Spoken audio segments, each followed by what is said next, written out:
নমস্কার, আমি অর্ণব। আচ্ছা, আপনারাও কি আমার মতো বিশ্বাস করেন যত দিন যাচ্ছে আমাদের অসহিষ্ণুতা ক্রমশ বেড়েই চলেছে? এর প্রমাণ নিত্যদিন পাওয়া যায় সোশ্যাল মিডিয়া ঘাঁটলেই। কমেন্ট বক্সে ব্যক্তিগত আক্রমণ, নিউজফিডময় শারীরিক নিগ্রহের খবর, মানসিক অত্যাচারের confession, toxicity, red flag, gas lighting শব্দগুলোর ব্যবহার রোজকার ডাল ভাত খাওয়ার মতো হয়ে যাচ্ছে। জীবন আগে বয়ে যেত নদীর মতো, এখন থেকে বয়ে নিয়ে যেতে হচ্ছে। শরীর ক্লান্ত হয়ে যাচ্ছে, মনের ওপর পাথরের মতো ভার চেপে বসছে। একদিন হঠাৎই মনে হয়েছিল, জানেন তো, রোজকার এত অসহিষ্ণুতার খবর যেখানে পাই তাকে ব্যবহার করেই একটু ভালোবাসতে শেখার চেষ্টা করলে কেমন হয়? না, আমি কাউকে ভালোবাসতে শেখানোর কেউ নই, আমার নিজেরই এখনো শেখা বাকি। কিন্তু কিছু কিছু মানুষ ছিলেন, জানেন, তারা শিখিয়ে গেছেন কিভাবে ভালোবাসতে হয় তাদের কলমের জোরে। আমি খালি আমাদের সঙ্গে সেই মানুষগুলোর একটা ছোট্ট বাঁশের সেতু বাঁধতে চেষ্টা করি। তাই আপনাদের তাদের লেখা গল্প শোনাই আপনাদের বেঙ্গলি ক্লাসিক্স বাই অর্ণবে। আসুন, আরেকটা ভালোবাসার গল্প শুরু করি আজ। থরি, গল্প তো না, উপন্যাস শোনাবো বেশ কটা পর্বে। আজ প্রথম পর্ব শুরু হচ্ছে আমার আজকের নিবেদন শরৎচন্দ্র চট্টোপাধ্যায়ের লেখা দত্তা।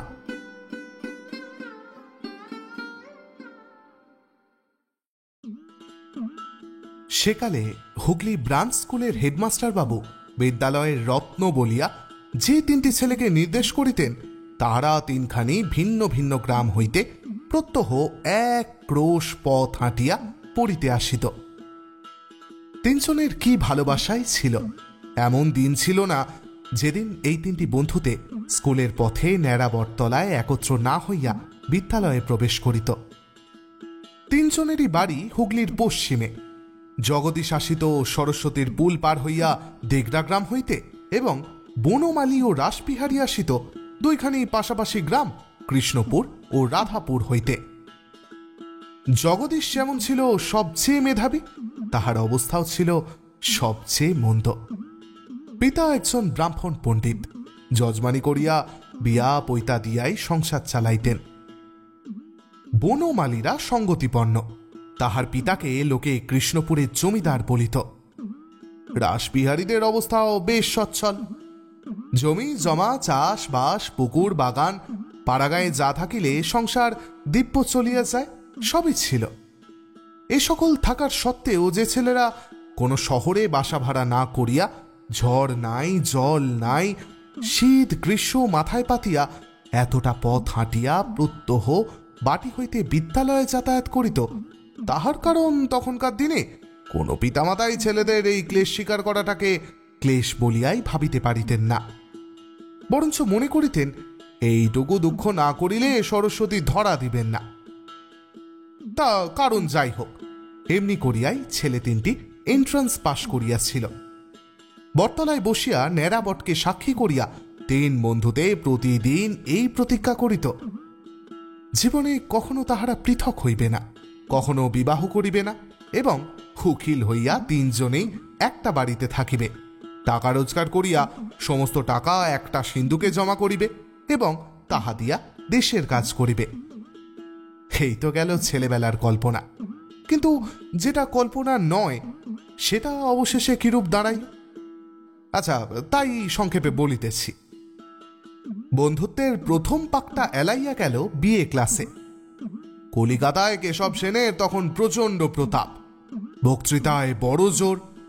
সে জোর পাড়াগাঁয়ের ছেলে তিনটি হঠাৎ সামলাইতে পারিল না, ভাসিয়া গেল। গেল বটে, কিন্তু বনমালী এবং রাসবিহারী যেরূপ প্রকাশ্যে দীক্ষা গ্রহণ করিয়া ব্রাহ্ম সমাজভুক্ত হইল, জগদীশ সেরূপ পারিল না, এই তস্তত করিতে লাগিল। সে সর্বাপেক্ষা মেধাবী বটে, কিন্তু অত্যন্ত দুর্বল চিত্ত। তাহাতে আবার তাহার ব্রাহ্মণ পণ্ডিত পিতা তখনও জীবিত ছিলেন, কিন্তু ও দুটি সেবালাই ছিল না।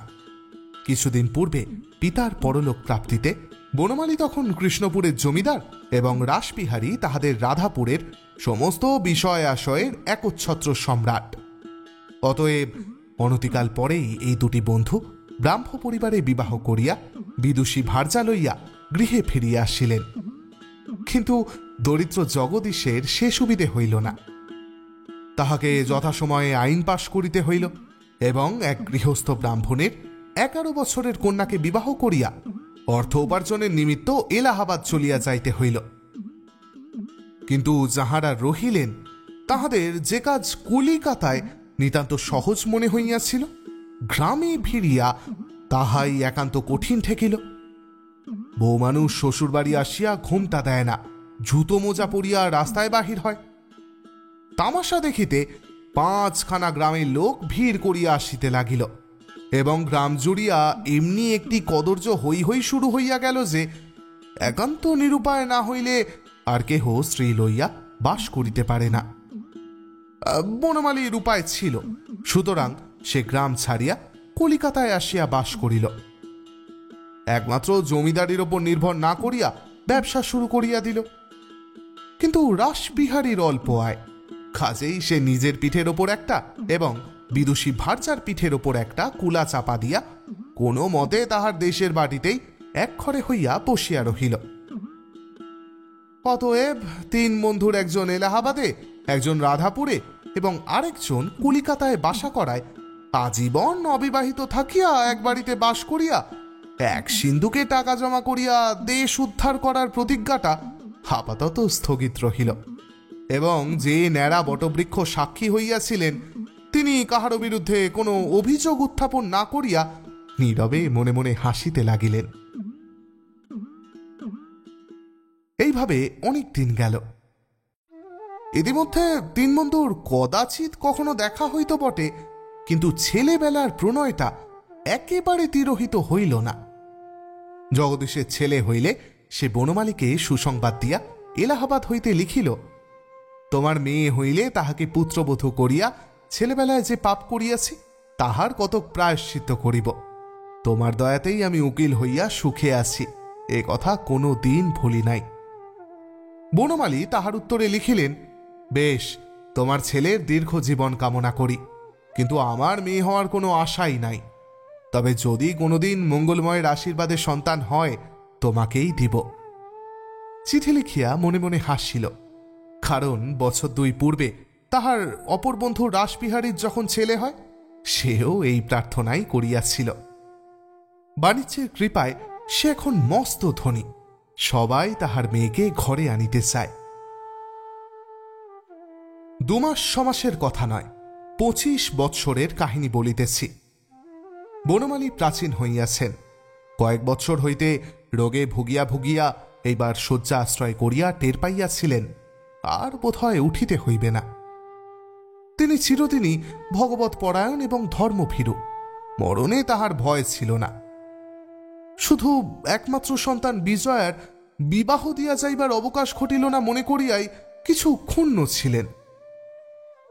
সেদিন অপরাহ্নকালে হঠাৎ বিজয়ের হাতখানি নিজের হাতের মধ্যে লইয়া বলিয়াছিলেন, মা, আমার ছেলে নাই বলিয়া আমি এতটুকু দুঃখ করিনি, তুই আমার সব।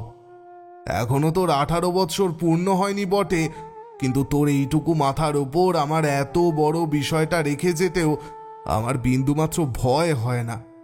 তোর মা নেই, ভাই নেই, একটা খুড়ো জ্যাঠা পর্যন্ত নেই, তবু আমি নিশ্চয়ই জানি আমার সমস্ত বজায় থাকবে। শুধু একটা অনুরোধ করে যাই মা, জগদীশ যাই করুক আর যাই হোক, সে আমার ছেলেবেলার বন্ধু। দেনার দায়ে তার বাড়িঘর কখনো বিক্রি করে নিস নে। তার একটি ছেলে আছে, তাকে আমি চোখেও দেখিনি, কিন্তু শুনেছি সে বড় সৎ ছেলে। বাপের দোষে তাকে নিরাশ্রয় করিস নে মা, এই আমার শেষ অনুরোধ। বিজয়া অশ্রুরুদ্ধ কণ্ঠে কহিয়াছিল, বাবা, তোমার আদেশ আমি কোনো দিন অমান্য করব না। জগদীশবাবু যতদিন বাঁচবেন তাকে তোমার মতোই মান্য করব, কিন্তু তার অবর্তমানে সমস্ত বিষয় মিছিমিছি তার ছেলেকে কেন ছেড়ে দেব? তাকে তুমিও কখনো চোখে দেখনি, আমিও দেখিনি। আর যদি তিনি সত্যই লেখাপড়া শিখে থাকেন, অনায়াসেই তো পিতৃঋণ শোধ করতে পারবেন। বনমালী মেয়ের মুখের পানে চোখ তুলিয়া কহিয়াছিলেন, ঋণ তো কম নয় মা, ছেলে মানুষ, যদি শুধতে না পারে। মেয়ে জবাব দিয়াছিল, যে না পারে সে কুসন্তান বাবা, তাকে প্রশ্রয় দেওয়া উচিত নয়। বনমালী তাহার এই সুশিক্ষিতা তেজস্বিনী কন্যাকে চিনিতেন, তাই আর পীড়াপিড়ি করেন নাই। শুধু একটা নিঃশ্বাস ফেলিয়া বলিয়াছিলেন, সমস্ত কাজকর্মে ভগবানকে মাথার ওপর রেখে যা কর্তব্য তাই করো মা। তোমাকে বিশেষ কোনো অনুরোধ করে আমি আবদ্ধ করে রেখে যেতে চাইনে। বলিয়া ক্ষণকাল মৌন থাকিয়া পুনরায় একটা নিঃশ্বাস ফেলিয়া কহিয়াছিলেন, জানিস মা বিজয়া, এই জগদীশ যখন একটা মানুষের মতো মানুষ ছিল, তখন তুই না জন্মাতেই তোকে তার এই ছেলেটির নাম করে চেয়ে নিয়েছিল। আমিও মা কথা দিয়েছিলাম। বলিয়া তিনি উৎসুক দৃষ্টিতেই চাহিয়াছিলেন। তাহার এই কন্যাটি শিশুকালেই মাতৃহীন হইয়াছিল বলিয়া তিনিই তাহার পিতা মাতা উভয়ের স্থান পূর্ণ করিয়াছিলেন। তাই বিজয়া পিতার কাছে মায়ের আবদার করিতেও কোনোদিন সংকোচ বোধ করে নাই। কহিয়াছিল, বাবা, তুমি তাকে শুধু মুখের কথাই দিয়েছিলে, তোমার মনের কথা দাওনি কেন মা? তা দিলে কি একবার তাকে চোখের দেখা দেখতেও চাইতে না? বনমালী বলিয়াছিলেন, রাসবিহারীর কাছে যখন শুনিয়াছিলাম ছেলেটি নাকি মায়ের মতোই দুর্বল, এমনকি ডাক্তারেরা তার দীর্ঘ জীবনের কোনো আশাই করেন না, তখন তাকে কাছে পেয়েও একবার আনিয়ে দেখতে চাইনি। এই কলকাতা শহরেই কোন একটা বাসায় থেকে সে তখন বিয়ে পড়ত। তারপর নিজের নানান অসুখ বিসুখে সে কথাও আর ভাবিনি। কিন্তু এখন দেখছি আমার মস্ত ক্ষতি হয়ে গেছে মা। তবু তোকে আমি সত্যি বলছি বিজয়া, সে সময় জগদীশকে তোর সম্বন্ধে আমি মনের কথাই দিয়েছিলাম। কিছুক্ষণ থামিয়া বলিয়াছিলেন, আজ জগদীশকে সবাই জানে একটা একটা অকর্মণ্য জুয়ারি অপদার্থ মাতাল বলে, কিন্তু এই জগদীশই একদিন আমাদের সকলের চেয়ে ভালো ছেলে ছিল। বিদ্যা বুদ্ধির জন্য বলছি নে মা, সে অনেকেরই থাকে, কিন্তু এমন প্রাণ দিয়ে ভালোবাসতে আমি কাউকে দেখিনি। এই ভালোবাসাই তার কাল হয়েছে। তার অনেক দোষ আমি জানি, কিন্তু যখনই মনে পড়ে স্ত্রীর মৃত্যুতে সে শোকে পাগল হয়ে গেছে, তখন তোর মায়ের কথা স্মরণ করে আমি তো মা তাকে মনে মনে শ্রদ্ধা না করে পারিনি। তার স্ত্রী ছিলেন সতী লক্ষ্মী। তিনি মৃত্যুকালে নরেনকে কাছে ডেকে শুধু বলেছিলেন, বাবা, তোমাকে এই আশীর্বাদই করে যাই যেন ভগবানের ওপর তোমার অচল বিশ্বাস থাকে। শুনেছি নাকি মায়ের এই শেষ আশীর্বাদটুকু নিষ্ফল হয়নি। নরেন এইটুকু বয়সে এই ভগবানকে তার মায়ের মতোই ভালোবাসতে শিখেছে। যে এ পেরেছে, সংসারে আর তার বাকি কি আছে মা? বিজয়া প্রশ্ন করিয়াছিল, এইটাই কি সংসারের সবচেয়ে বড় পারা বাবা? মরণোন্মুখ বৃদ্ধের শুষ্ক চক্ষু সচল হইয়া উঠিয়াছিল। সহসা দুই হাত বাড়াইয়া মেয়েকে বুকের ওপর টানিয়া লইয়া বলিয়াছিলেন, এইটাই সবচেয়ে বড় পারা মা। সংসারের মধ্যে, সংসারের বাইরে, গোটা বিশ্ব ব্রহ্মাণ্ডে এর বড় পারা আর কিছুই নেই বিজয়া। তুমি নিজে কোনোদিন পারো আর না পারো মা, যে পারে তার পায়ে যেন তুমি মাথা পাততে পারো, আমিও মরণকালে তোমাকে এই আশীর্বাদ করে চাই। পিতৃপক্ষের ওপর উপর হইয়া পড়িয়া সেদিন বিজয়ের মনে হইয়াছিল কে যেন বড় মধুর উজ্জ্বলতা দৃষ্টি দিয়া তাহার পিতার বুকের ভেতর হইতে তাহার নিজের বুকের গভীর অন্তঃস্থল পর্যন্ত চাহিয়া চাহিয়া দেখিতেছে। এই অভূতপূর্ব পরমাশ্চর্য অনুভূতি সেদিন ক্ষণকালের জন্য তাকে আবিষ্ট করিয়া ফেলিয়াছিল। বনমালী কহিয়াছিলেন, ছেলেটির নাম নরেন। তার বাপের মুখে শুনেছি সে ডাক্তার হয়েছে, কিন্তু ডাক্তারি করে না। এখন যদি সে এদেশে থাকতো, এই সময় একবার তাকে আনিয়ে চোখের দেখা দেখে নিতাম। বিজয় জিজ্ঞাসা করেছিল, এখন তিনি কোথায় আছেন? বনমালী বলিয়াছিলেন, তার মামার কাছে, বার্মায়। জগদীশের এখন তো সব গুছিয়ে বলবার ক্ষমতা নেই, তবু তার মুখে দু একটা ভাষা ভাষা কথায় মনে হয় যেন সে ছেলে তার মায়ের সমস্ত সৎ গুণই পেয়েছে। ভগবান করুক যেখানে যেমন করেই থাক, যেন বেঁচে থাকে। সন্ধ্যা হইয়াছিল। ভৃত্য আলো দিতে আসিয়া বিলাসবাবুর আগমন সংবাদ জানাইয়া গেলে বনমালী বলিয়াছিলেন, তবে তুমি এখন নিচে যাও মা, আমি একটু বিশ্রাম করি। বিজয়া পিতার শিয়রের বালিশগুলি গুছাইয়া দিয়া পায়ের ওপর শালখানি যথাস্থানে টানিয়া দিয়া আলোটা চোখের ওপর হইতে আড়াল করিয়া দিয়া নিচে নামিয়া গেলে পিতার জীর্ণ বক্ষ ভেদিয়া শুধু একটা দীর্ঘ নিঃশ্বাস পড়িয়াছিল। সেদিন বিলাসের আগমন সংবাদে কন্যার মুখের উপর যে আরক্ত আভাসটুকু দেখা দিয়াছিল, বৃদ্ধকে তাহা বড়ই ব্যথা দিয়াছিল। বিলাসবিহারী রাসবিহারীর পুত্র। সেই কলকাতা শহরে থাকিয়া বহুদিন যাবৎ প্রথমে এফএ এবং পরে বিয়ে পড়িতেছে। বনমালী সমাজ ত্যাগ করিয়া অবধি বড় একটা দেশে যাইতেন না, যদিচ ব্যবসার শ্রীবৃদ্ধির সঙ্গে সঙ্গে দেশের জমিদারি অনেকটা বাড়াইয়াছিলেন, কিন্তু সে সমস্ত তত্ত্বাবধানের ভার বাল্যবন্ধু রাসবিহারীর ওপরেই ছিল। সেই সূত্রেই বিলাসের এ বাটিতে আসা যাওয়া আরম্ভ হইয়া কিছুদিন হইতে অন্য যে কারণে পর্যবসিত হইয়াছিল তাহা পরে প্রকাশ পাইবে। মাস 2 হইল বনমালীর মৃত্যু হইয়াছে। তাহার কলিকাতার এত বড় বাড়িতে বিজয়া এখন একা। তাহার দেশের বিষয় সম্পত্তির দেখাশোনা রাসবিহারী করিতে লাগিলেন এবং সেই সূত্রে তাহার এক প্রকার অভিভাবক হইয়াও বসিলেন। কিন্তু নিজে থাকেন গ্রামে, সেই জন্য পুত্র বিলাসবিহারীর ওপরেই বিজয়ার সমস্ত খবরদারির ভার পড়িল। সেই তাহার প্রকৃত অভিভাবক হইয়া উঠিল। তখন এই সময়টায় প্রতি ব্রাহ্ম পরিবারের সত্য, সুনীতি, সুরুচি এই ধরনের শব্দগুলো বেশ বড় করিয়াই শেখানো হইত। কারণ বিদেশে পড়িতে আসিয়া হিন্দু যুবকেরা যখন পিতামাতার বিরুদ্ধে, দেবদেবীর বিরুদ্ধে, প্রতিষ্ঠিত সমাজের বিরুদ্ধে বিদ্রোহ করিয়া এই সমাজের বাঁধানো খাতায় নাম লিখাইয়া বসিত, তখন এই শব্দগুলোই চারা দিয়া তাহাদের কাঁচা মাথা ঘাড়ের ওপর সোজা করিয়া রাখিত, ঝুঁকিয়া পড়িতে দিত না। তাহারা কহিত, যাহা সত্য বলিয়া বুঝিবে তাহাই করিবে। মায়ের অশ্রুজলই বলো আর বাপের দীর্ঘ নিঃশ্বাসই বলো, কিছুই দেখিবার শুনিবার প্রয়োজন নাই। ও সব দুর্বলতা সর্বপ্রযত্নে পরিহার করিবে, নচেত আলোকের সন্ধান পাইবে না। কথাগুলা বিজয়াও শিখিয়াছিল। আজ গ্রাম হইতে বিলাসবাবু বৃদ্ধ মাতাল জগদীশের মৃত্যু সংবাদ লইয়া আসিয়াছিলেন।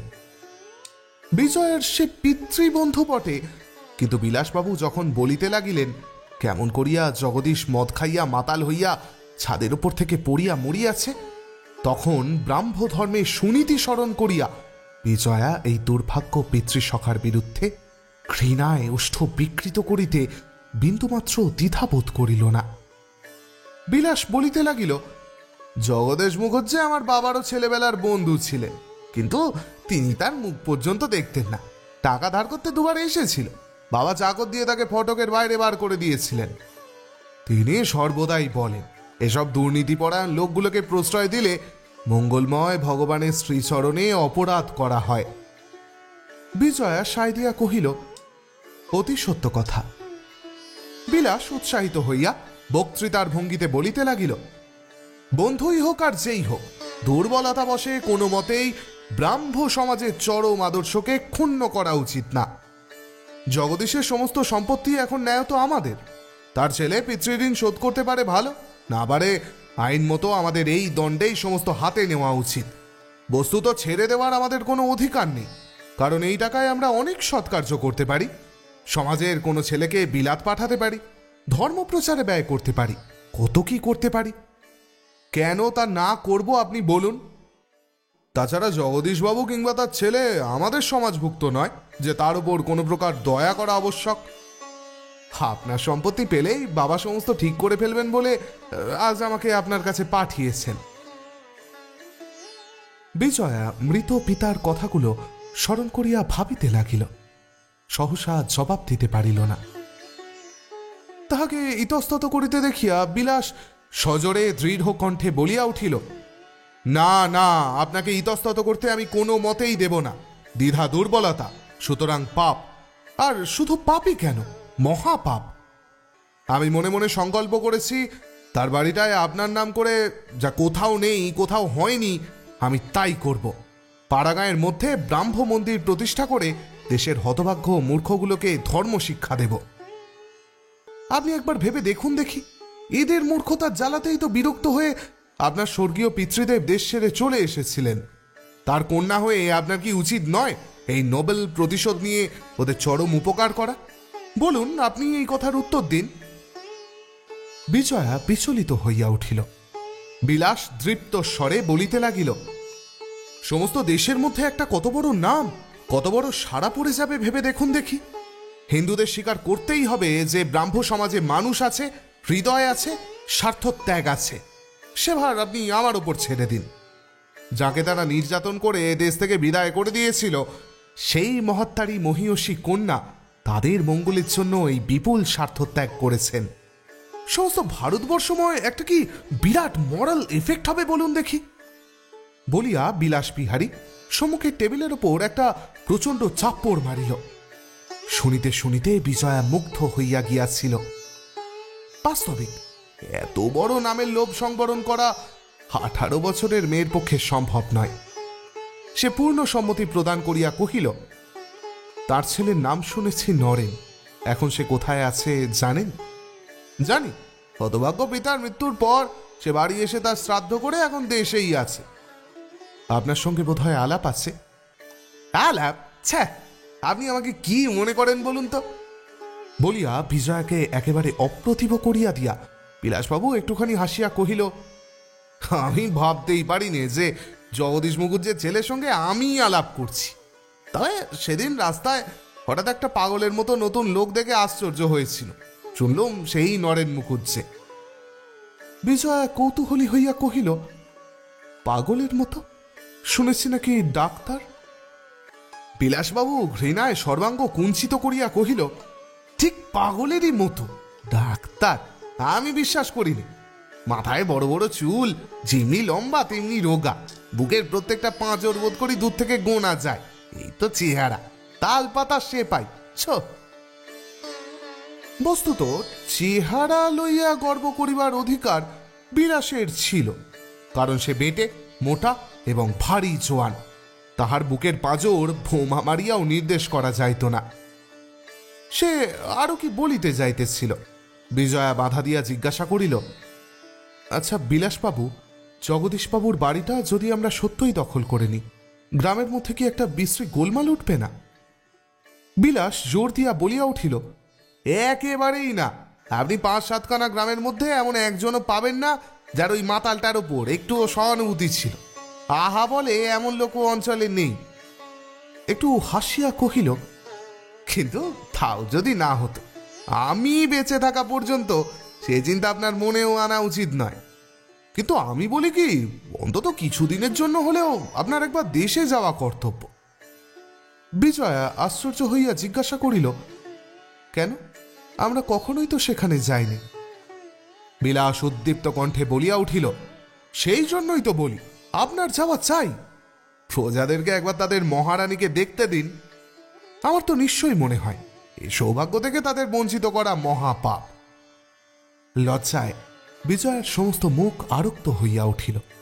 সে আনত মুখে কি একটা বলিবার উপক্রম করিতেই বিলাস বাধা দিয়া বলিয়া উঠিল, ইতস্তত করবার তো এতে কিছু নেই। একবার ভেবে দেখুন দেখি কত কাজ সেখানে আপনার করবার আছে। এ কথা আমি আজ আপনার মুখের ওপরই বলতে পারি যে আপনার বাবা সমস্ত দেশের মালিক হয়েও যে কতগুলো খ্যাপা কুকুরের ভয়ে আর কখনো গ্রামে ফিরে গেলেন না, সে কি আর ভালো কাজ করেছিলেন? এই কি আমাদের ব্রাহ্ম সমাজের আদর্শ? এ যে সমাজের আদর্শ নয়, তাতে আর ভুল কি? বিজয়া ক্ষণকাল চুপ করিয়া থাকিয়া বলিল, কিন্তু বাবার মুখে শুনেছি আমাদের দেশের বাড়ি তো বাস করার উপযুক্ত নয়। বিলাস বলিল, আপনি হুকুম দিন, একবার বলুন সেখানে যাবেন, আমি 10 দিনের মধ্যে তাকে বাস উপযুক্ত করে দেব। আরে আমার উপর নির্ভর করুন, যাতে সে বাড়ি আপনার মর্যাদা সম্পূর্ণ বহন করতে পারে, আমি প্রাণপণে তার ব্যবস্থা করে দেব। দেখুন, একটা কথা আমার বহুদিন ধরে বারবার মনে হয়, আপনাকে শুধু সামনে রেখে আমি যে কি করে তুলতে পারি তার বোধহয় কোনো সীমা পরিসীমাই নেই। বিজয়াকে সম্মত করাইয়া বিলাস প্রস্থান করিলে সে সেইখানেই চুপ করিয়া বসিয়া রহিল। যাহা তাহার দেশ, সেখানে সে জন্মাবধি কখনো যায় নাই বটে, কিন্তু মাঝে মাঝে পিতার মুখে তাহার কত বর্ণনাই না শুনিয়াছে। দেশের গল্প করিতে তাহার উৎসাহ ও আনন্দ ধরিত না, কিন্তু তখন সে সকল কাহিনী তাহার কিছুমাত্র মনোযোগ আকর্ষণ করিতে পারিত না। যেমন শুনিত তেমনি ভুলিত। কিন্তু আজ কোথা হইতে অকস্মাৎ ফিরিয়া আসিয়া সেই সব বিস্তৃত বিবরণ একেবারে আকার ধরিয়া তাহার চোখের উপর দেখা দিল। তাহার মনে হইতে লাগিল, তাহাদের গ্রামের বাড়ি কলিকাতার এই অট্টালিকার মতো বৃহৎ ও জমকালো নয় বটে, কিন্তু সেই তো তাহার 7 পুরুষের বাস্তু ভিটা। সেখানে পিতামহ পিতামহী, প্রপিতামহ প্রপিতামহী, তাদের বাবা মা, এমন কত পুরুষের সুখে দুঃখে উৎসবে বসনে যদি দিন কাটিয়া থাকে, তবে তাহারই বা কাটিবে না কেন? গলির সম্মুখে হাজরাতের তেতলা বাড়ির আড়ালে সূর্য অদৃশ্য হইল। এই লইয়া তাহার পিতার সঙ্গে তাহার কত কথা হইয়া গেছে। তাহার মনে পড়িল, কত সন্ধ্যায় তিনি ওই ওই ইজি চেয়ারটার ওপর বসিয়া দীর্ঘশ্বাস ফেলিয়া বলিয়াছিলেন, বিজয়া, আমাদের দেশের বাড়িতে কখনো এই দুঃখ পাইনি। সেখানে কোনো হাজরা তেতলা ছাদি আমাদের শেষ সূর্যাস্তটুকু এমন করে কোনোদিন আড়াল করে দাঁড়ায়নি। তুই তো জানিস নে মা, কিন্তু আমার যে চোখ দুটি এই বুকের ভেতর থেকে উঁকি মেরে চেয়ে আছে, তারা স্পষ্ট দেখতে পাচ্ছে আমাদের ফুল বাগানের ধারে ছোট্ট নদীটি এতক্ষণে সোনার জলে টলটল করে উঠেছে। আর তার পরপারে যত দূর দৃষ্টি যায়, মাঠের পর মাঠের শেষে এখনো সূর্যি ঠাকুর যাই যাই করেও গ্রামের মায়া কাটিয়ে যেতে পারেননি। ওই দেখ মা, গলির মোড়ে দেখতে পাচ্ছিস, দিনের কাজ শেষ করে ঘর পানে মানুষের স্রোত বয়ে যাচ্ছে, কিন্তু ওই 10-12 হাত জমিটুকু ছাড়া তাদের সঙ্গে যাওয়ার তো আর একটুকু পথ নেই। এমনি করে এই সন্ধ্যাবেলায় সেখানে উল্টা স্রোত ঘর পানে বয়ে যেতে দেখেছি, কিন্তু তার প্রত্যেক গরু বাছুরটির গোয়াল ঘরের পরিচয় পর্যন্ত জানতুম মা। বলিয়া অকস্মাৎ একটা অতি গভীর শ্বাস হৃদয়ের ভিতর হইতে মোচন করিয়া নীরব হইয়া থাকিতেন। সে গ্রাম একদিন তিনি ত্যাগ করিয়া আসিয়াছিলেন। এত সুখৈশ্বর্যের মধ্যেও যে তাহারই জন্য তাহার ভিতরটা কাঁদিতে থাকিত, ইহা যখন তখন বিজয়া টের পাইত। তথাপি একটি দিনের জন্য সে ইহার কারণ চিন্তা করিয়া দেখে নাই।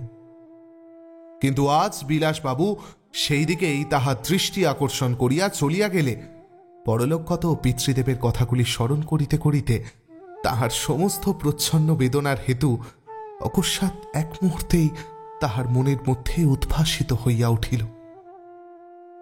কলকাতার এই বিপুল জন অরণ্যের মধ্যে তিনি যে কিরূপে একাকী দিন যাপন করে গেছেন, আজ তাহা সে চোখের ওপর দেখিতে পাইয়া একেবারে ভয় পাইয়া গেল।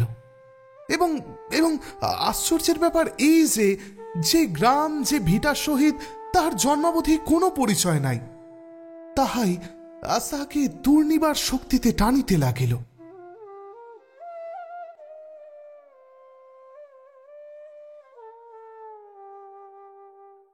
বহুকাল পরিত্যক্ত জমিদার বাটি বিলাসের তত্ত্বাবধানে মেরামত হইতে লাগিল। কলিকাতা হইতে অদৃষ্টপূর্ব বিচিত্র আসবাব সকল গরুর গাড়ি বোঝাই হইয়া নিত্য আসিতে লাগিল। জমিদারের একমাত্র কন্যা দেশে বাস করিতে আসিবেন, এই সংবাদ প্রচারিত হইবা মাত্র শুধু কেবল কৃষ্ণপুর নয়, রাধাপুর, ব্রজপুর, দিগড়া প্রভৃতি আশেপাশের 5-7টা গ্রামের মধ্যে হইচই পড়িয়া গেল। এমনিতেই ঘরের পাশে জমিদারের বাস চিরদিনই লোকের অপ্রিয়, তাতে জমিদার না থাকাটাই প্রজাদের অভ্যাস হইয়া গিয়াছিল। সুতরাং নূতন করিয়া তাহার বাস করিবার বাসনাটা সকলের কাছেই একটা অন্যায় উৎপাতের মতো প্রতিভাত হইল। ম্যানেজার রাসবিহারীর প্রবল শাসনে তাহাদের দুঃখের অভাব ছিল না। আবার জমিদার কন্যার প্রত্যাবর্তনের শুভ উপলক্ষে সে যে কোন নূতন উপদ্রবের সৃষ্টি করিবে, তাহা হাটে মাঠে ঘাটে সর্বত্রই এক অশুভ আলোচনার বিষয় হইয়া উঠিল। পরলোকগত বৃদ্ধ জমিদার বনমালী যতদিন জীবিত ছিলেন, তখন দুঃখের মধ্যে এইটুকু সুখ ছিল যে কোনো গতিকে কলিকাতায় গিয়া একবার তাহার কাছে পড়িতে পারিলে কাহাকেও নিষ্ফল হইয়া ফিরিতে হইত না। কিন্তু জমিদার কন্যার বয়স অল্প, মাথা গরম। রাসবিহারীর পুত্রের সঙ্গে বিবাহের জনশ্রুতি গ্রামে অপ্রচারিত ছিল না। তিনি মেম সাহেব, ম্লেচ্ছ। সুতরাং অদূর ভবিষ্যতে রাসবিহারীর দৌরাত্ম্য কল্পনা করিয়া কাহারও মনে কিছুমাত্র সুখ রহিল না। পৈতাধারী ব্রাহ্মণেরও না, পৈতাহীন সূত্রেরও না। এমনি ভয়ে ভাবনায় বর্ষাটা গেল। শরতের প্রারম্ভেই একটি মধুর প্রভাতে মস্ত দুটো ওয়েলার বাহিত খোলা ফিটনে চড়িয়া তরুণী জমিদার কন্যা শত নরনারীর সভয় কৌতূহল দৃষ্টির মাঝখান দিয়া হুগলি স্টেশন হইতে পিতৃপিতামহের পুরাতন আবাসস্থানে আসিয়া উপস্থিত হইলেন। বাঙালির মেয়ে, 18-19 বছর পার হইয়া গিয়াছে, তথাপি বিবাহ হয় নাই। সে প্রকাশ্যে জুতা মোজা পরে, খাদ্য বিচার করে না, ইত্যাদি উৎসাহ গ্রামের লোকেরা সঙ্গোপনে করিতে লাগিল। আবার জমিদারের নজর লইয়া একে একে দুইয়ে দুইয়ে আসিয়া নানা প্রকারে আনন্দ ও মঙ্গল কামনাও জানাইয়া যাইতে লাগিল। এমন করিয়া 5-6 দিন কাটিবার পরে সেদিন সকালবেলা বিজয়া চা পানের পর নিচের বসিবার ঘরে বিলাসবাবুর সহিত বিষয় সম্পত্তি সম্বন্ধে কথাবার্তা কহিতেছিলেন। বেহারা আসিয়া জানাইল একজন ভদ্রলোক দেখা করিতে চান। বিজয়া কহিল, এইখানে নিয়ে এসো। এই কয়দিন ক্রমাগতই তাহার ইতর ভদ্র প্রজারা নজর লইয়া যখন তখন সাক্ষাৎ করিতে আসিয়াছিল। সুতরাং প্রথমে সে বিশেষ কিছু মনে করে নাই, কিন্তু ক্ষণকাল পরে যে ভদ্রলোকটি বেহারার পিছনে ঘরে প্রবেশ করিল তাহার প্রতি দৃষ্টিপাত মাত্রই বিজয়া বিস্মিত হইল। তাহার বয়স বোধ করি 24-25 হইবে। লোকটা দীর্ঘাঙ্গ, কিন্তু তদনুপাতে হৃষ্টপুষ্ট নয়, বরঞ্চ ক্ষীণকায়। বর্ণ উজ্জ্বল গৌর, গোপ্তারি কামানো, পায়ে চটি জুতা, গায়ে জামা নাই, শুধু একখানি মোটা চাদরের ফাঁক দিয়া শুভ্র পৈতার গোছা দেখা যাইতেছিল। সে ক্ষুদ্র একটি নমস্কার করিয়া একখানা চেয়ার টানিয়া লইয়া উপবেশন করিল। ইতিপূর্বে যে সকল ভদ্রলোক সাক্ষাৎ করিতে আসিয়াছে, শুধু যে নজরের টাকা হাতে লইয়াই প্রবেশ করিয়াছে তাহা নয়, তাহারা কুণ্ঠিত হইয়া প্রবেশ করিয়াছে। কিন্তু এই লোকটির আচরণে সংকোচের লেশ মাত্র নাই। তাহার আগমনে শুধু যে বিজয় বিস্মিত হইয়াছিল তাহা নয়, বিলাসও কম আশ্চর্য হয় নাই। বিলাসের গ্রামান্তরে বাস হইলেও এদিকে সকল ভদ্রলোককেই সে চিনিত, কিন্তু এই যুবকটি তাহার সম্পূর্ণ অপরিচিত। আগন্তুক ভদ্রলোকটি প্রথম কথা কহিল, বলিল, আমার মামা পূর্ণ গাঙ্গুলি মশাই আপনার প্রতিবেশী, পাশের বাড়িটাই তার। আমি শুনে অবাক হয়ে গেছি যে তার পিতৃপিতামহের কালে দুর্গাপুজো নাকি আপনি এবার বন্ধ করে দিতে চান। এর মানে কি? বলিয়া সে বিজয়ের মুখের প্রতি দৃষ্টি নিবদ্ধ করিল। প্রশ্ন এবং তাহা জিজ্ঞাসা করার ধরনে বিজয় আশ্চর্য এবং মনে মনে বিরক্ত হইল, কিন্তু কোনো উত্তর দিল না। তাহার উত্তর দিল বিলাস। সে রুক্ষস্বরে কহিল, আপনি কি তাই মামার হয়ে ঝগড়া করতে এসেছেন নাকি? কিন্তু কার সঙ্গে কথা করছেন সেটা ভুলে যাবেন না। আগন্তুক হাসিয়া একটু জিভ কাটিয়া কহিল, না না, সে আমি ভুলিনি এবং ঝগড়া করতেও আসিনি, বরঞ্চ কথাটা আমার বিশ্বাস হয়নি বলেই ভালো করে জেনে নিতে এসেছি। বিলাস বিদ্রুপের ভঙ্গিতে কহিল, তা বিশ্বাস হয়নি কেন? আগন্তুক কহিল, কেমন করে হবে বলুন দেখি? নিরর্থক নিজের প্রতিবেশীদের ধর্মবিশ্বাসে আঘাত করবেন, এ বিশ্বাস না করাই তো স্বাভাবিক। ধর্মমত লইয়া তর্ক বিতর্ক বিলাসের কাছে ছেলেবেলা হইতেই অতিশয় উপাদেয়। সে উৎসাহে প্রদীপ্ত হইয়া উঠিয়া প্রচ্ছন্ন বিদ্রুপের কণ্ঠে কহিল, আপনার কাছে নিরর্থক বোধ হলেই যে কারোর কাছে তার অর্থ থাকবে না, কিংবা আপনি ধর্ম বললেই সকলে তাকে শিরোধার্য করে মেনে চলবে, তার তো কোনো হেতু নেই না। পুতুল পুজো আমাদের কাছে ধর্ম নয়, এবং তার নিষেধ করাটাও আমরা অন্যায় বলে মনে করি নে। আগন্তুক গভীর বিস্ময় বিজয়ের মুখের প্রতি দৃষ্টিপাত করিয়া কহিল, আপনিও কি তাই বলেন নাকি? তাহার বিস্ময়ে বিজয়াকে যেন আঘাত করিল, কিন্তু সে ভাব গোপন করিয়া সে সহজ সুরেই জবাব দিল, আমার কাছে কি আপনি এর বিরুদ্ধ মন্তব্য শোনবার আশা করে এসেছিলেন?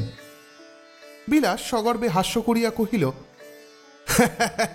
বোধ হয়, কিন্তু উনি তো বিদেশি লোক, খুব সম্ভব আপনাদের কিছুই জানেন না। আগন্তুক ক্ষণকাল নীরবে বিজয়ের মুখের প্রতি চাহিয়া থাকিয়া তাহাকেই কহিল, আমি বিদেশি না হলেও এ গ্রামের লোক নই, সে কথা ঠিক। তবু আমি সত্যিই আপনার কাছে আশা করিনি। পুতুল পুজো কথাটা আপনার মুখ থেকে বার না হলেও সাকার নিরাকারের উপাসনার পুরনো ঝগড়া আমি এখন তুলব না। আপনারা যে ব্রাহ্ম সমাজে তাও আমি জানি, কিন্তু এ তো সে নয়। গ্রামের মধ্যেই একটাই পুজো, সমস্ত লোক সারা বছর এই 3টি দিনের আশায় পথে বসে থাকে। বলিয়া আরো একবার তীক্ষ্ণ দৃষ্টিপাত করিয়া বলিল, গ্রাম আপনার, প্রজারা আপনার ছেলে মেয়ের মতো। আপনার আসার সঙ্গে সঙ্গে গ্রামের আনন্দ উৎসব শতগুণ বেড়ে যাবে, এই আশাই তো সকলে করে। কিন্তু তা না হয়ে এত বড় দুঃখ, এত বড় নিরানন্দ বিনা অপরাধে আপনি দুঃখী প্রজাদের মাথায় নিজে তুলে দেবেন, এ বিশ্বাস করা কি সহজ? আমি তো বিশ্বাস করতে পারিনি। বিজয়া সহসা উত্তর দিতে পারিল না। দুঃখী প্রজাদের নামে তাহার কোমল চিত্ত ব্যথায় ভরিয়া উঠিল। ক্ষণকালের জন্য কেহই কোনো কথা কহিতে পারিল না। শুধু বিলাসবাবু বিজয়ার সেই নিঃশব্দ স্নেহাদ্র মুখের প্রতি চাহিয়া ভেতরে ভেতরে উষ্ণ এবং উৎপিগ্ন হইয়া তাচ্ছিল্যের ভঙ্গিতে বলিয়া উঠিল, আপনি অনেক কথা কইছেন, সাগার নিরাগারের তর্ক আপনার সঙ্গে করব এত অপর্যাপ্ত সময় আমাদের নেই। তা সে চুলোয় যাক, আপনার মামা একটা কেন 100টা পুতুল করিয়ে ঘরে বসে পুজো করতে পারেন, তাতে কোনো আপত্তি নেই। শুধু কতগুলো ঢাক ঢোল কাশি অহরাত্রর কানের কাছে পিটে ওকে অসুস্থ করে তোলাতেই আমাদের আপত্তি। আগন্তুক একটুখানি হাসিয়া কহিল, অহরাত্র তো বাজে না, তা সকল উৎসবেই একটু হইচই গণ্ডগোল হয়। বলিয়া বিজয়াকে বিশেষ করিয়া উদ্দেশ্য করিয়া বলিল, অসুবিধে যদি কিছু হয় না হয় হলই, আপনারা মায়ের জাত, এদের আনন্দের অত্যাচার উপদ্রব আপনি সইবেন না তো কে সইবে? বিজয়া তেমনি নিরুত্তরেই বসিয়া রহিল। বিলাস শ্লেষের শুষ্ক হাসি হাসিয়া বলিল, আপনি তো কাজ আদায়ের ফন্দিতে ছেলে মেয়ের উপমা দিলেন, শুনতেও মন্দ লাগলো না, কিন্তু জিজ্ঞেস করি, আপনি নিজেই যদি মুসলমান হয়ে মামার কানের কাছে মহরম শুরু করে দিতেন, তা সেটা ভালো মনে হতো কি? তা সে যাই হোক, বকাবকি করার সময় এখন আমাদের নেই। বাবা যে হুকুম দিয়েছেন তাই হবে। কলকাতা থেকে ওকে দেশে এনে মিছিমিছি একরাশ ঢাক ঢোল কাঁসরবাজি ওর কানের মাথা খেয়ে ফেলতে আমি দেব না, কিছুতেই না। তাহার অভদ্র ব্যঙ্গ ও উষ্মার আতিশয্যে আগন্তুকের চোখে দৃষ্টি প্রখর হইয়া উঠিল। সে বিলাসের মুখের প্রতি চোখ তুলিয়া কহিল, আপনার বাবা কে এবং তার নিষেধ করবার কি অধিকার তা আমার জানা নেই, কিন্তু আপনি যে মহরমের অদ্ভুত উপমা দিলেন, এটা হিন্দুর রোশন চৌকি না হয়ে সেই মুসলমানদেরই মহরমের কাড়া নাকড়ার বাধ্য হলে কি করতেন শুনি? এ শুধু নিরীহ স্বজাতির প্রতি অত্যাচার বই তো নয়। বিলাস অকস্মাৎ চৌকি ছাড়িয়া লাফাইয়া উঠিল, চোখ রাঙাইয়া ভীষণ কণ্ঠে চেঁচাইয়া কহিল, বাবার সম্বন্ধে তুমি সাবধান হয়ে কথা কও বলে দিচ্ছি, নইলে এখনই অন্য উপায় শিখিয়ে দেব তিনি কে এবং তার কি অধিকার। আগন্তুক আশ্চর্য হইয়া বিলাসের মুখের পানে চাহিল, কিন্তু ভয়ের চিহ্ন মাত্র তাহার মুখে দেখা দিল না। দেখা দিল বিজয়ার মুখে। তাহার বাটিতে বসিয়া তাহারই এক অপরিচিত অতিথির প্রতি এই একান্ত অশিষ্ট আচরণে ক্রোধে লজ্জায় তাহার সমস্ত মুখ আরক্ত হইয়া উঠিল। আগন্তুক মুহূর্তকাল মাত্র বিলাসের মুখের প্রতি চাহিয়া রহিল, পরক্ষণেই তাহাকে সম্পূর্ণ অগ্রাহ্য করিয়া দিয়া বিজয়ের প্রতি চোখ ফিরাইয়া কহিল, আমার মামা বড় লোক নন, তার পুজোর আয়োজন সামান্যই, তবুও এইটাই আপনার দরিদ্র প্রজাদের সমস্ত বছরের একমাত্র আনন্দ উৎসব। হয়তো আপনার কিছু অসুবিধে হবে, কিন্তু তাদের মুখ চেয়ে এটুকু কি আপনি সহ্য করে নিতে পারবেন না? বিলাস ক্রোধে উন্মত্ত প্রায় হয়ে সম্মুখের টেবিলের ওপর প্রচণ্ড মুষ্ঠাঘাত করিয়া চিৎকার করিয়া উঠিল, না, পারবেন না, 100 বার পারবেন না। কতগুলো মূর্খ চাষার পাগলামি সহ্য করার জন্য কেউ জমিদারি করে না। তোমার আর কিছু বলবার না থাকে তো তুমি যাও, মিথ্যে আমাদের সময় নষ্ট করো না। বলিয়া সে হাত দিয়া দরজা দেখাইয়া দিল। তাহার উৎকট উত্তেজনায় ক্ষণকালের জন্য আগন্তুক ভদ্রলোকটি যেন হতবুদ্ধি হইয়া গেল। সহসা তাহার মুখে প্রত্যুত্তর জোগাইল না। কিন্তু পিতার কাছে বিজয়া নিষ্ফল শিক্ষা পায় নাই। সে শান্ত ধীরভাবে বিলাসের মুখের প্রতি চাহিয়া কহিল, আপনার বাবা আমাকে মেয়ের মতো ভালোবাসেন বলেই এদের পুজো নিষেধ করেছেন, কিন্তু আমি বলি কি, হলই বা 3-4 দিন একটু গোলমাল। কথা শেষ করিতে না দিয়াই বিলাস তেমনি উচ্চকণ্ঠে প্রতিবাদ করিয়া উঠিল, সে অসহ্য গণ্ডগোল, আপনি জানেন না বলেই।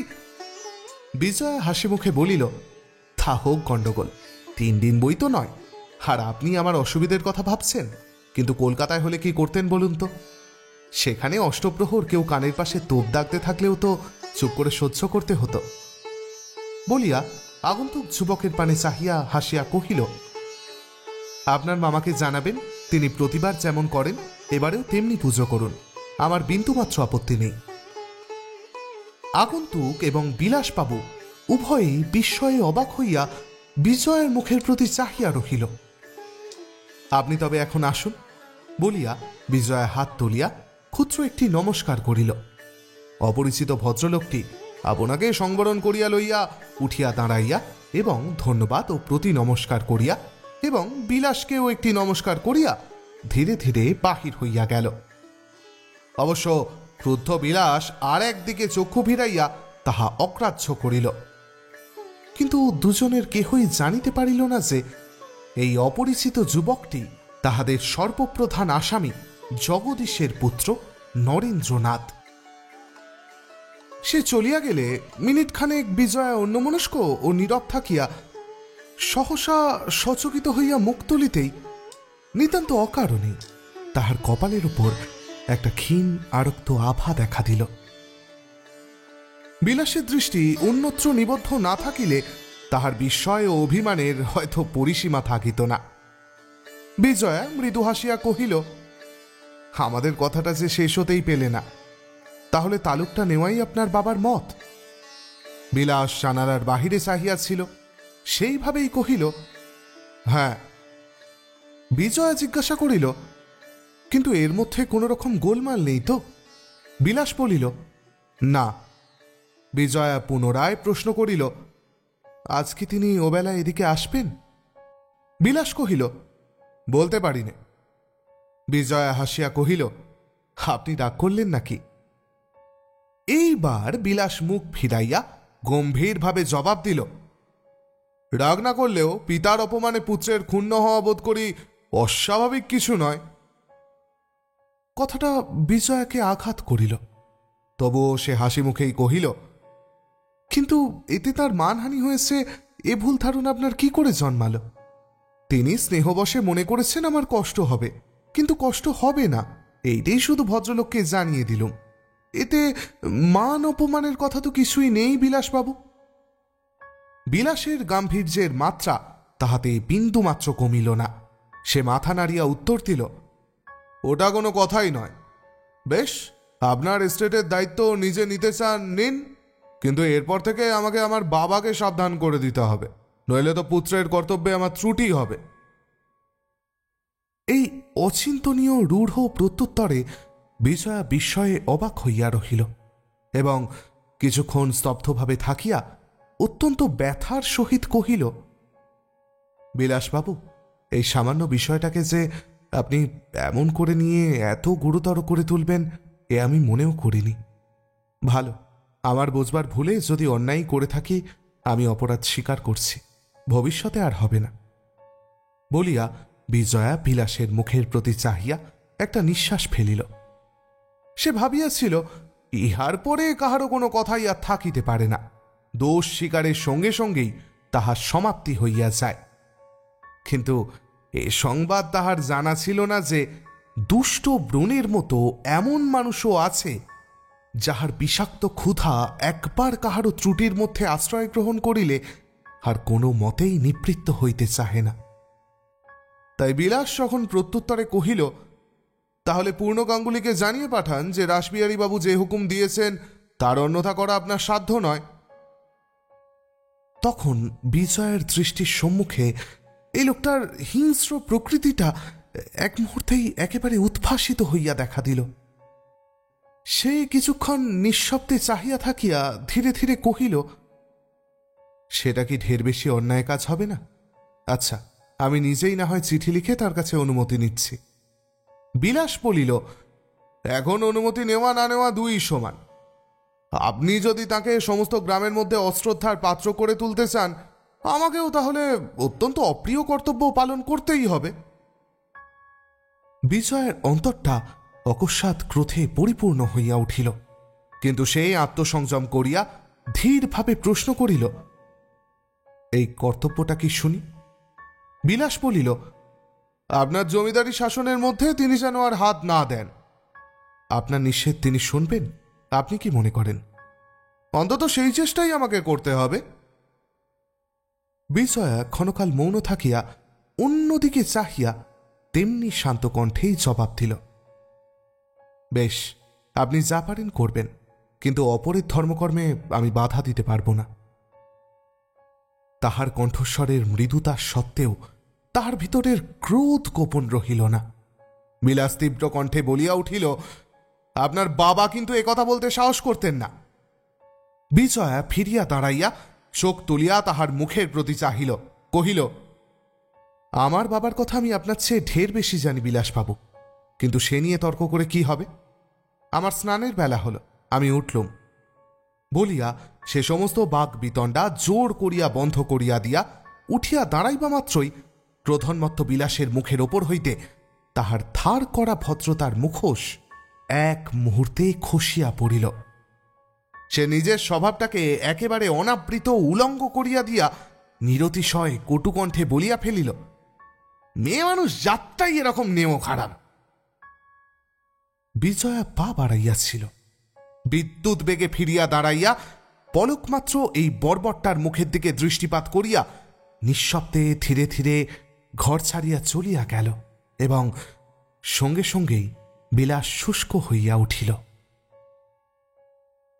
সে যে পিতৃভক্তির আতিশয্যবশতই বিবাদ করিতেছিল, এ ভ্রম যেন কেহ না করেন। হে সকল লোকের স্বভাবই এই যে ছিদ্র পাইলেই তাহাকে নিরর্থক বড় করিয়া দুর্বলকে পীড়া দিতে, ভীতকে আরো ভয় দেখাইয়া ব্যাকুল করিয়া তুলিতেই আনন্দ উপভোগ করে। তা সে যাই হোক, এবং হেতু যত অসংলগ্নই হোক। কিন্তু বিজয়া যখন তিলার্থ অবনত না হইয়া তাহাকেই তুচ্ছ করিয়া দিয়া ঘৃণা ভরে চলিয়া গেল, তখন এই গায়ে পড়া কলহের সমস্ত ক্ষুদ্রতা তাহাকে তাহার নিজের কাছেও অত্যন্ত ছোট করিয়া ফেলিল। সে খানিক্ষণ চুপ করিয়া বসিয়া থাকিয়া মুখখানা কালি করিয়া আস্তে আস্তে বাড়ি চলিয়া গেল।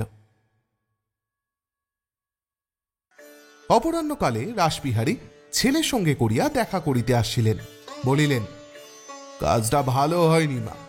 আমার হুকুমের বিরুদ্ধে হুকুম দেওয়ায় আমাকে ঢের বেশি অপ্রতিভ করা হয়েছে। তা যাক, বিষয় যখন তোমার, তখন এ কথা নিয়ে আমি আর অধিক ঘাঁটাঘাঁটি করতে চাই না, কিন্তু বারংবার এরকম ঘটলে আত্মসম্মান বজায় রাখার জন্য আমাকে তফাৎ হতেই হবে, তা আমি জানিয়ে রাখছি।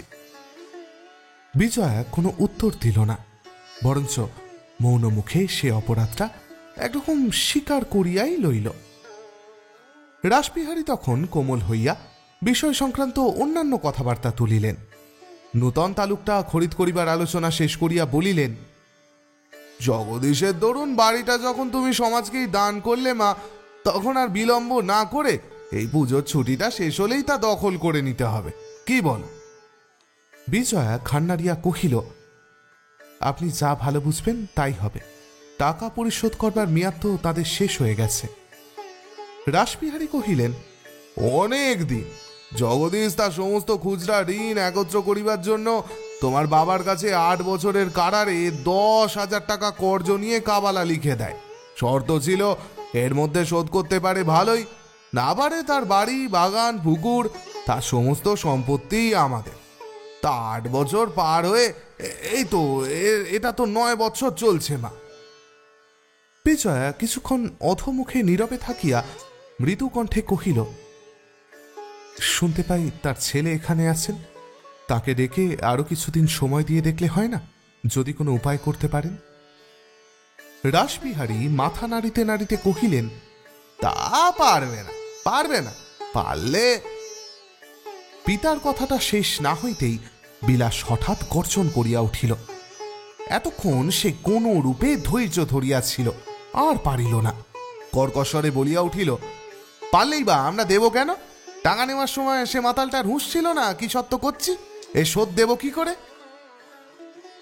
বিজয়া বিলাসের প্রতি একবার দৃষ্টিপাত করিয়াই রাসবিহারীর মুখের দিকে চাহিয়া শান্ত দৃঢ় কণ্ঠে কহিল, তিনি আমার বাবার বন্ধু ছিলেন, তার সম্বন্ধে সসম্মানে কথা কইতে বাবা মাকে নির্দেশ করে গেছেন। বিলাস পুনরায় তর্জন করিয়া উঠিল, হাজার করে গেলেও সে যে একটা। রাসবিহারী বাধা দিয়া উঠিলেন, তুমি চুপ করো না বিলাস। বিলাস জবাব দিল, এসব বাজে সেন্টিমেন্ট আমি কিছুতেই সইতে পারিনি, তা সে কেউ রাগ করুক আর যাই করুক। আমি সত্যি কথা বলতে ভয় পাইনি, সত্য কাজ করতে কখনো পিছিয়ে দাঁড়াইনি। রাসবিহারী উভয় পক্ষকেই শান্ত করিবার অভিপ্রায় হাসিবার মতো মুখ করিয়া বারবার মাথা নাড়িতে নাড়িতে বলিতে লাগিলেন, তা বটে তা বটে, আমাদের বংশের এই স্বভাবটা আমারও গেল নাকি না। বুঝলে মা বিজয়া, আমি আর তোমার বাবা এই জন্যেই সমস্ত দেশের বিরুদ্ধে সত্য ধর্ম গ্রহণ করতে ভয় পাইনি। বিজয়া কহিল, বাবা মৃত্যুর পূর্বে আমাকে আদেশ করে গিয়েছিলেন ঋণের দায়ে তার বাল্যবন্ধুর বাড়িঘর যেন বিক্রি করে না দিই। বলিতে বলিতেই তাহার চোখ ছলছল করিয়া উঠিল। স্নেহময় পিতার যে অনুরোধ তাহার জীবিতকালে অসঙ্গত খেয়াল বলিয়াই বোধ হইয়াছিল, তাহার মৃত্যুর পরে আজ তাহাই দূরতিক্রম্য আদেশের মতো তাহাকে বাধা দিতেছিল। বিলাস কহিল, তবে তিনিই কেন সমস্ত দেনাটা নিজে ছেড়ে দিয়ে গেলেন না শুনি?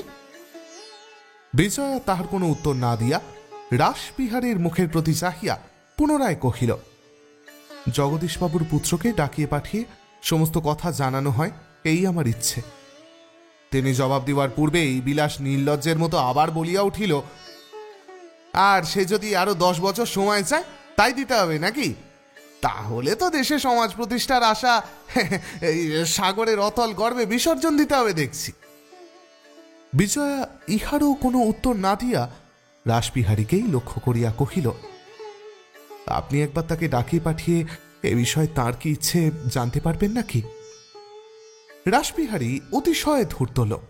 তিনি ছেলের ঔদ্ধত্যের জন্য মনে মনে বিরক্ত হইলেও বাহিরে তাহারই মতটাকে সমীচীন প্রমাণ করিবার জন্য একটুখানি ভূমিকাচ্ছলে শান্ত ধীরভাবে কহিলেন, দেখো মা, তোমাদের মতান্তরের মধ্যে তৃতীয় ব্যক্তির কথা কওয়া উচিত নয়, কারণ কিসে তোমাদের ভালো সে আজ না হয় কাল তোমরা স্থির করে নিতে পারবে, এ বুড়োর মতামতের আবশ্যক হবে না।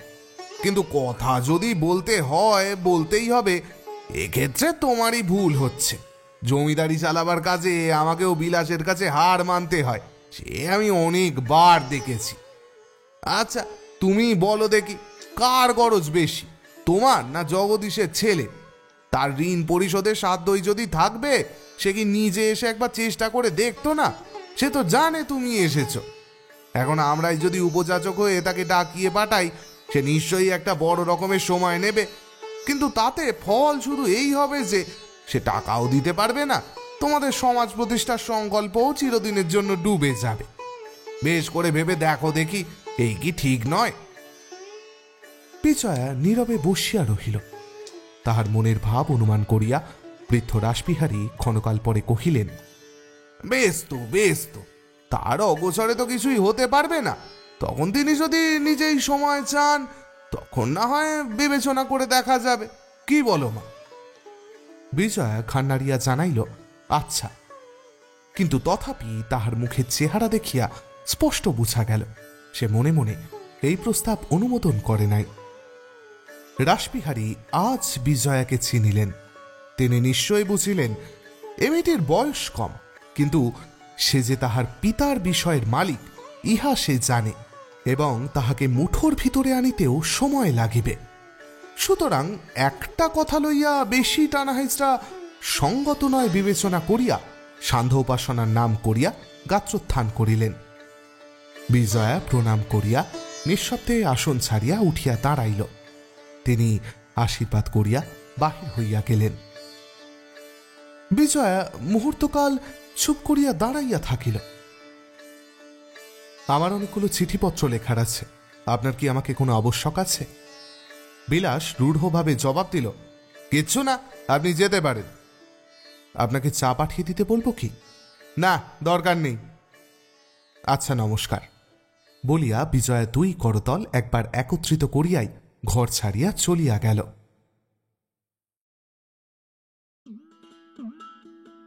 দিগরার স্বর্গীয় জগদীশবাবুর বাড়িটা সরস্বতীর পরপারে। ইহা গ্রামান্তরে হইলেও নদী তীরের কতগুলি বাঁশসারের জন্যই বনমালীবাবুর বাটির ছাদ হইতে তাহা দেখা যাইত না। তখন শরৎকালের অবসানের সঙ্গে সঙ্গে ক্ষুদ্র সরস্বতীর বর্ষাবর্ধিত জলটুকুও নিঃশেষ হইয়া আসিতেছিল এবং তীরের উপর দিয়া কৃষকদের গমনাগমনের পথটিও পায়ে পায়ে শুকাইয়া কঠিন হইয়া উঠিতেছিল। এই পথের উপর দিয়া আজ অপরাহ্ন বেলায় বিজয়া বৃদ্ধ দারোয়ান কানহাইয়া সিংকে সঙ্গে লইয়া বেড়াইতে বাহির হইয়াছিল।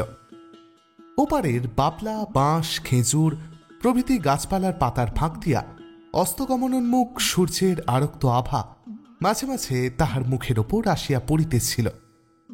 সে অন্যমনস্ক দৃষ্টিতে উভয় তীরের এটা ওটা সেটা দেখিতে দেখিতে বারবার উত্তরমুখে চলিতে চলিতে হঠাৎ এক স্থানে তাহার চোখ পড়িল।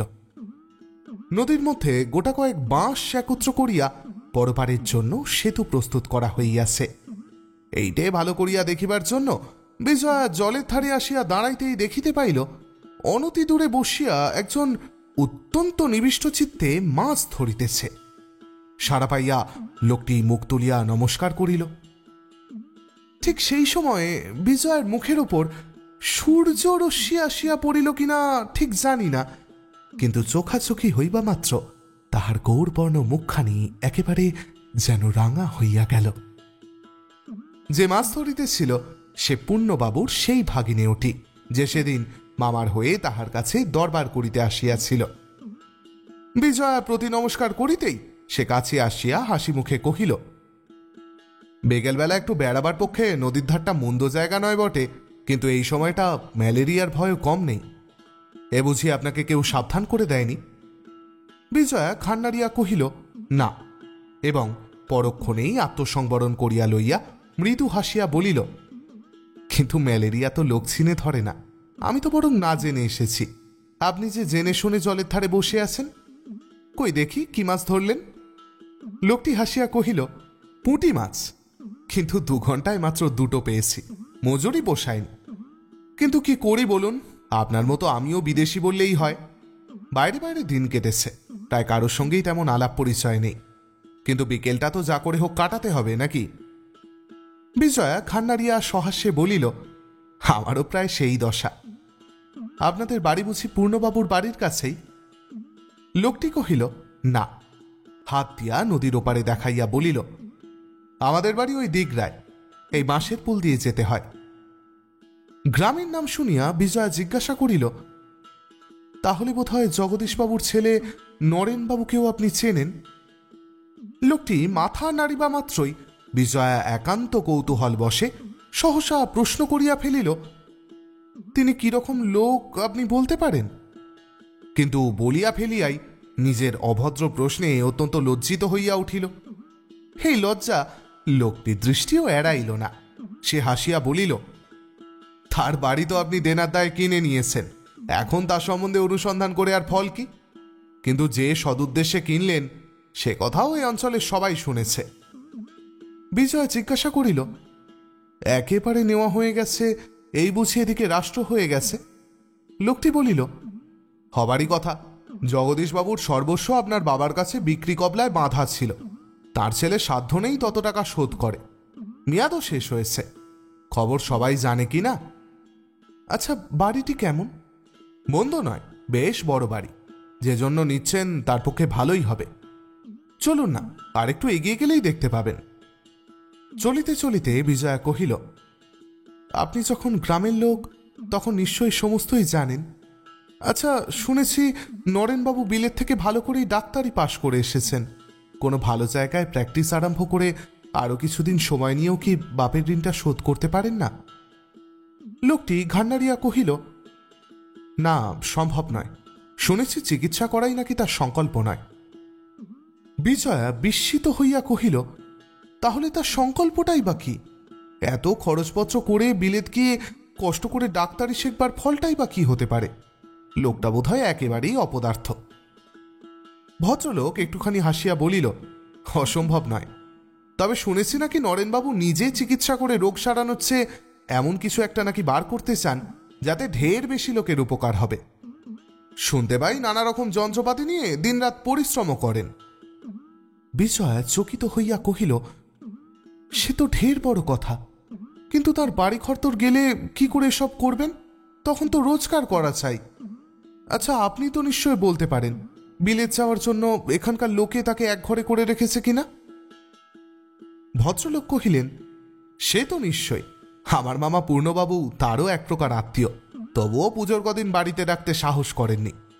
কিন্তু তাতে তার কিছু এসে যায় না। নিজের কাজকর্ম নিয়ে আসেন, সময় পেলে ছবি আঁকেন, বাড়ি থেকে বেরই হন না। ওই ওই যে দেখছেন, ওই দেখুন, ওটাই তার বাড়ি বলিয়া আঙুল দিয়া গাছপালায় ঘেরা একটা বৃহৎ অট্টালিকা দেখাইয়া দিল। এই সময় বুড়া দারোয়ান পিছন হইতে ভাঙা বাংলায় জানাইয়া দিল যে অনেক দূর আসিয়া পড়া হইয়াছে, বাড়ি ফিরিতে সন্ধ্যা হইয়া যাইবে। লোকটি ফিরিয়া দাঁড়াইয়া কহিল, হ্যাঁ, কথায় কথায় অনেকটা পথ এসে পড়েছেন। তাহাকেও সেই বাঁশের সেতু দিয়াই গ্রামে ঢুকিতে হইবে, সুতরাং ফিরিবার মুখেও সঙ্গে সঙ্গে আসিতে লাগিল। বিজয়া মনে মনে ক্ষণকাল কি যেন চিন্তা করিয়া কহিল, তাহলে তার কোনো আত্মীয় কুটুম্বের ঘরেও আশ্রয় পাওয়ার ভরসা নেই বলুন? লোকটি কহিল, একেবারেই না। বিজয়া আবার কিছুক্ষণ চুপ করিয়া থাকিয়া কহিল, তিনি যে কারোর কাছে যেতে চান না সে কথা ঠিক, নইলে এই মাসের শেষেই তো তাকে বাড়ি ছেড়ে দেওয়ার নোটিশ দেওয়া হয়েছে।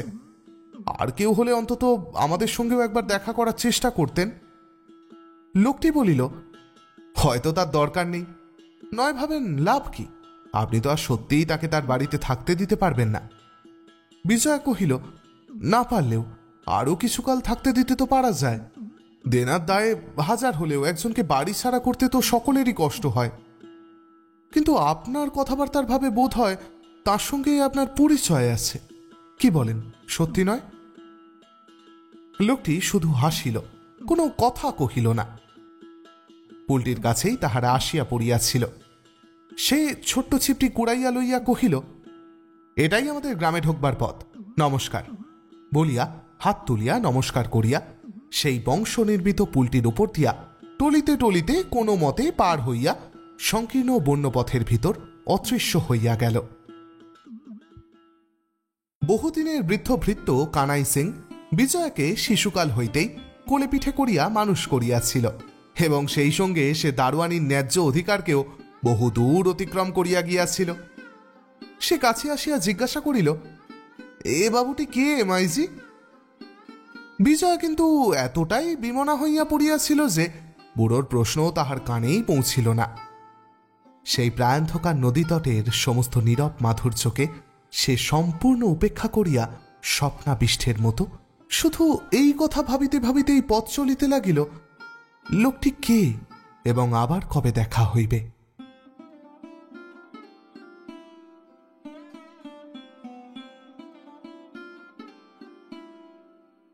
শরৎচন্দ্র চট্টোপাধ্যায়ের উপন্যাস দত্তার প্রথম পর্ব এখানেই শেষ হল। পূর্ণবাবুর ভাগ্নেটি আসলে কে তা আমরা কেউ কেউ আন্দাজ করতে পারছি বটে, তবে তার সত্যাসত্য বিচার করতে আর একটু সময় লাগবে।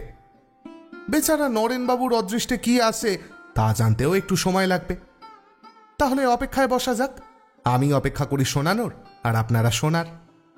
খুব শিগগিরই ফিরে আসছি উপন্যাসের দ্বিতীয় পর্ব নিয়ে। খুব ভালো থাকবেন সকলে, খুব ভালো রাখবেন। শুভরাত্রি।